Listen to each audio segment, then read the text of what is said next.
suis présidente de l'ONG Missumi à cœur ouvert Solidarité Internationale du Midi de Mwakosi.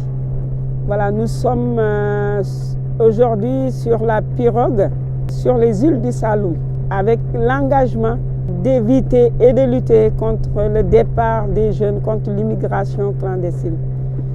Cette immigration qui fait beaucoup de décès, beaucoup de douleurs dans les familles. Et je peux vous assurer, il y a des familles qui perdent beaucoup d'enfants. Et tout simplement, on a voulu comprendre. On comprend que très souvent, quand on part à l'immigration clandestine, c'est pour aller chercher des moyens de vivre. Cette masse de monde qui part chaque jour, chaque fois, on n'a jamais vu ça. On savait que ça existait toujours. Et on a voulu faire une enquête de nous-mêmes, étudier ce phénomène. Après avoir été en Italie, en Espagne, faire nos enquêtes sur les endroits où arrivaient ces jeunes. Et malheureusement, très souvent, on trouve des jeunes qui arrivent, mais il y a beaucoup de décès. Ce qui est alarmant actuellement, les femmes et les enfants.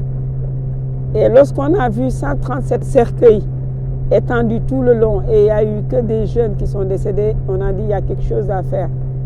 Parce que quand une situation se présente, tout le monde doit essayer d'amener son savoir-faire, sa participation, sa pierre sur l'édifice pour pouvoir donner des réponses concrètes et essayer de voir qu'est-ce qui motive le départ. Dans la mesure du possible, essayer de résoudre ça sur le lieu du départ. C'est pour cela ça fait 5 ans, on a fait le tour des portes du Saloum. Parce que dans cet endroit-là, il y a des centaines d'îles. Il y a les portes du Saloum comme Foundiougne, comme Sokone, comme Toubacouta, comme partout d'ailleurs, Guifer, Dionewar. Donc vous voyez tout ça, ce sont des îles où habitent des jeunes et des jeunes qui prennent des pirogues pour aller à destination de l'Europe.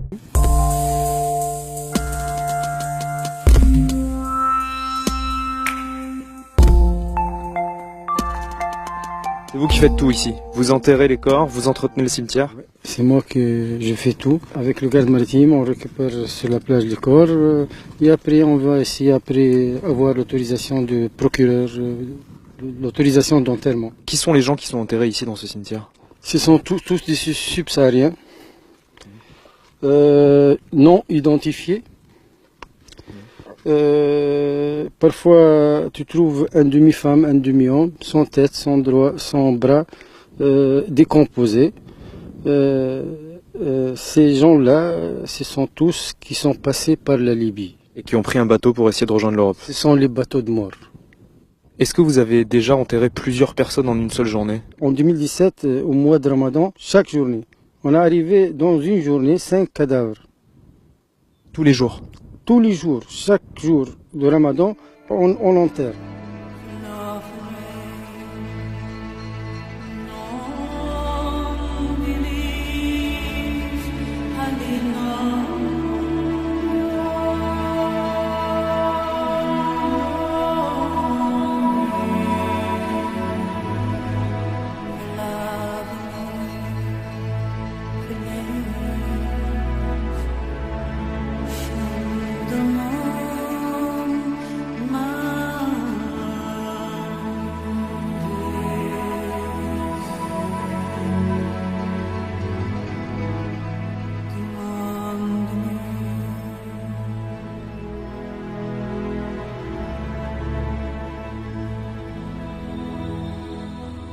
Ils nous disent que s'ils avaient les moyens de ne pas partir, ils ne partiront pas. Et on a demandé quels sont les moyens.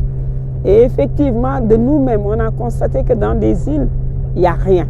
Vraiment, quand je dis rien, il n'y a rien. D'accord? Il y a certaines îles, il y a des boutiques, ou bien des semi-boutiques, ou je ne sais même pas comment je peux l'appeler, un endroit où ils peuvent venir chercher le minimum vital. Mais il n'y a rien, il n'y a pas de boutique, il n'y a pas de menuisier, il n'y a pas de... En tout cas, les îles qu'on a été, je ne dis pas que toutes les îles sont dans cette situation, mais la majeure partie des îles, ils sont dans cette situation. De cette enquête est sorti ils ont parlé de l'éducation, de la formation, de la transformation, de la production et la vente de la production. Et on a vu très souvent dans des îles, les classes se font dans les habitations. Il n'y a pas de délimitation au niveau de l'école et au niveau des habitations. Bon, il y a le passage des animaux, il y a tout ce qui passe. Donc, on a dit que si sur toutes les demandes, la demande légitime, c'est tout ce qui rime à l'éducation, à la nourriture et à la dignité de l'homme, tout simplement. C'est pour cela qu'on a créé un réseau des jeunes et le réseau des femmes. Les jeunes, c'est ceux qui partent. Les femmes, c'est ceux qui participent. Et très souvent, quand ils participent, c'est très dur.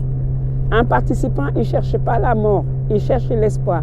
Mais hélas, souvent, c'est dramatique. Et les femmes sont endettées, ils font des dettes, où ils vendent leurs bijoux, ils vendent leurs biens qu'ils ont pour payer des passeurs sans scrupules qui mettent ces jeunes-là dans des pirogues. Et tout le monde sait que quand, comme vous voyez ici, c'est le bras de mer, c'est calme. On a voulu vivre ça, on l'a vécu, on l'a revécu, on n'arrête pas de vivre ça. L'eau est calme. Mais quand on arrive sur Djifer et Pointe du Sangomar, c'est là où on attaque l'océan Atlantique. Donc le courant n'est plus le même courant qu'ici. Et les réalités ne sont pas du tout pareilles. Bien que c'est des ethnies sérères, des ethnies nyominke, ils savent nager et tout. Mais nager dans ce bras de mer n'a rien à voir à affronter l'océan Atlantique et sans boussole.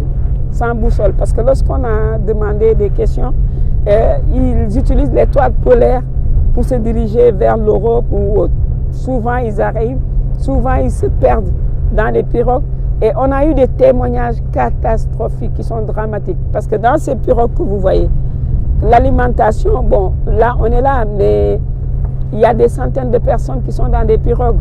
Donc ils ne peuvent pas amener beaucoup d'eau, ils ne peuvent pas amener beaucoup de nourriture. Donc c'est calculé sur le temps de traversée.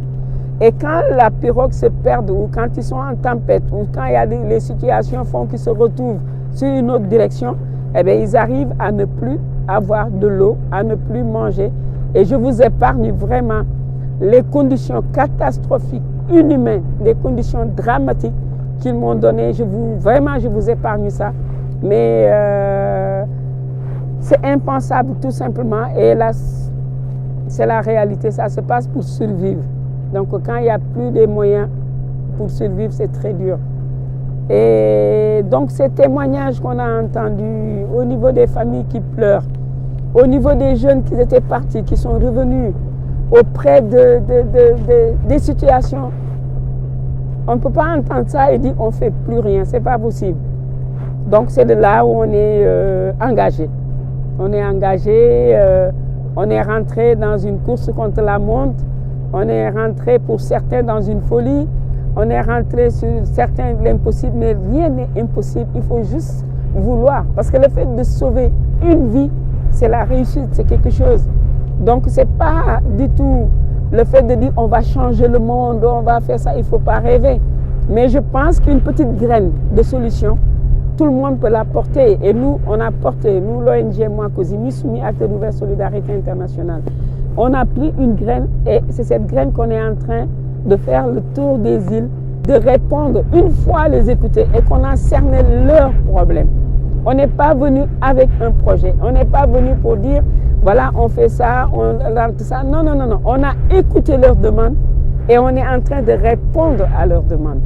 Et en espérant qu'un déclic va se faire pour montrer que c'est possible tout simplement, aussi bien à la population qui sont là, aussi bien aux autorités, aussi bien à l'Europe, aussi bien à tout le monde, que si nous tous ensemble, ce qui est notre slogan, tous ensemble, on se donne la main, du moins tous qui sont concernés par l'immigration clandestine, avec des petits moyens, vraiment des tout petits moyens, on peut retenir les jeunes, on peut les retenir. Mais sans moyens, c'est impossible de les retenir. C'est pour cela qu'on a fait le tour, on part sur Diamniadio, on a construit 3 classes, on est en train de faire une clôture à Diamniadio qui n'est pas du tout facile, c'est très difficile. On a été sur le terrain, on a été à Sokone, on a été à Diourbel-Sérère. On a fait pas mal de villages aujourd'hui où il y a eu des départs et des témoignages, où on a implanté le réseau. Et ensemble, j'ai voulu vous expliquer et vous faire juste vivre l'état de départ qui est là. Et on verra aussi, quand on arrivera sur l'Atlantique, vous allez voir la différence.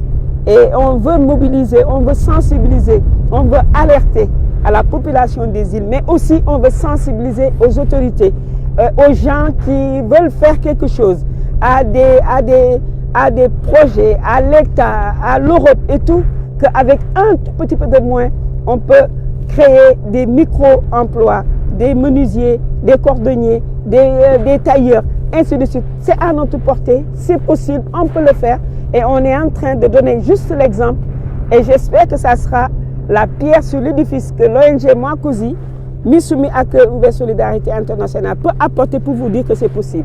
Donc tous ensemble, relevons le défi.